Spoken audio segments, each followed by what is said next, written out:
Hey everybody, I'm Rob Jolliffe, and today I want to deal with a question that comes up all the time with customers.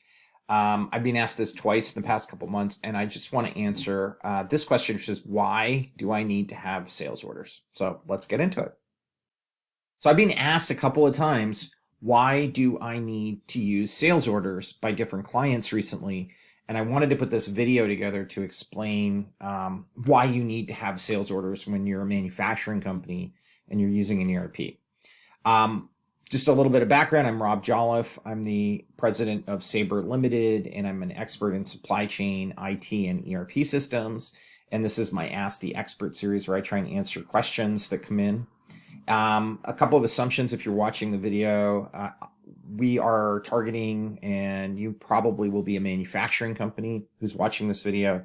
And also you're interested in understanding mid-market ERP systems, not giant systems like SAP where you spend $2 million, but smaller systems where you're spending $100,000, $200,000 in implementing and paying for an ERP system.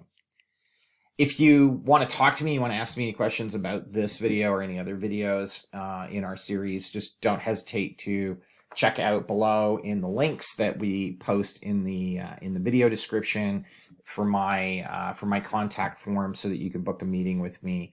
It can be about any subject at all that you're interested in talking about. Just please leave me a note about what you want to talk about so that I have time to prepare.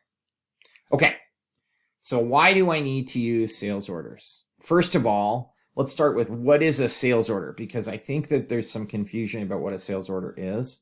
But in short, a sales order is basically the mirror image of your customer's PO. So your customer is going to send you a PO.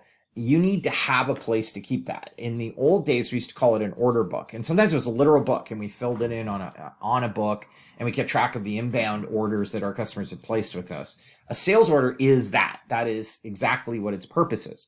So if you're an accountant, then the idea of having some sort of an account reconciliation would be really familiar to you. Your customer sends you a list of their purchase orders and says, hey, I've placed all these purchase orders with you. What are the statuses? The sales orders are where you could go and you can match that and do that reconciliation. You can reconcile your sales order book with your customer's purchase order book, and the two of you can kind of make sure that you're on the right track. Also, sales orders allow the business to track or generate like a cash flow projection, or to track their sales reporting. So, your sales orders are your order backlog. If you want to run a report and say, how many dollars of order backlog do I have? How many dollars of orders have customers placed with me? That's what the sales order's purpose is. The purpose of it is so that you have the ability to see all of that in one place. Now, there's one more really big purpose of a sales order, which is why are sales orders needed for MRP? Because that's the number one reason from an ERP implementation point of view that we want you to use sales orders. So one of the strengths of an ERP system, and the reason that you probably went and purchased one, is because you wanted help with your planning. ERP stands for Enterprise Resource Planning, and the purpose of the systems is really very much to help you plan the use of your resources, and in particular purchasing and material resources.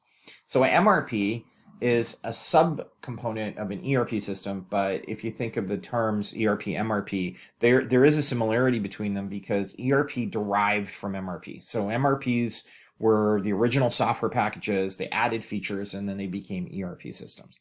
So MRP is the purpose of MRP, Material Resource Planning, is to analyze the demand for materials and the supply of materials that are coming into the business. And it does this through a number of different types of documents that you can get. So on the demand side, you get sales orders, the components on production order, the components on assembly orders, etc. And on the supply side, you get purchase orders and production orders, assembly orders. So and warehouse transfers. So what you've got is you've got a balance between the left and the right side. If more demand shows up, then you have to create supply to match the demand, and if you have too much supply for the demand you have, then you have an unbalanced. You're going to have materials you don't want. So MRP is designed to balance this. But what I think most clients don't understand is that the demand descends, or there's a path that the demand travels through in order to get from the customer to you so that you can get it out to your vendors or to your shop floor to manufacture. And I did a video called Supply Chain 101. So if I just very, very quickly recap the Supply Chain 101, where we have your customers, the customer, you, and your supplier, what happens is your customer sends you an RFQ and asks you a quote on something and eventually places a purchase order, and you create a sales order. So the sales order then creates demand. So the dotted line is the demand, and that demand is drawing materials from all different parts of the business. And ultimately, if there's an imbalance, if there isn't enough inventory of materials, then that causes you to draw supply from purchase orders.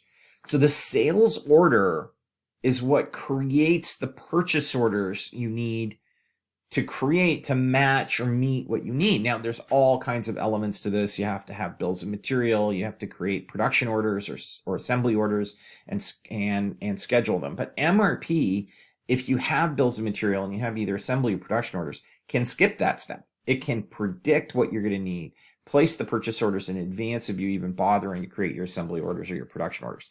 And that's why you need a sales order. Sales orders are the driving factor of MRP. So it kind of draws all the demand up into it. It's like suction that's saying, hey, I need this to sell it to my customer, which is the ultimate type of demand. And as a matter of fact, there's a special term for this. This is called independent demand. It's not demand because of, I have a sales order and therefore I need parts. The parts that I need for the sales order are dependent demand. The sales order itself is independent demand. So this is the critical starting point of the MRP process. If you don't have independent demand in your system, MRP really doesn't work properly. It's essentially going to be telling you any kind of assembly order you've created, you should cancel. You don't need this. And it's not going to tell you what to buy for that assembly order. It's going to say, you don't have an order. This assembly order is unmatched to a supply order.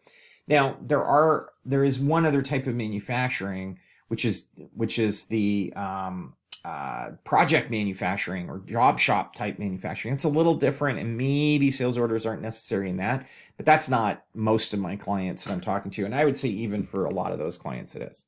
So the other type, just one last little aside, the other type of independent demand would be something called a sales forecast. And this is when you're running MRP. So if you want to run MRP, you need independent demand, and they come from sales orders or sales forecasts. Sales forecast is a whole other thing, and we'll deal with that in a whole different video in the future.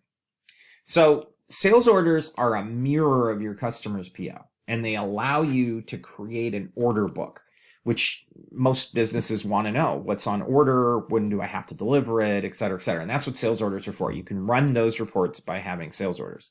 With the sales orders, you can also reconcile with your customer their orders versus your orders and make sure you've captured all of their orders, you haven't missed something.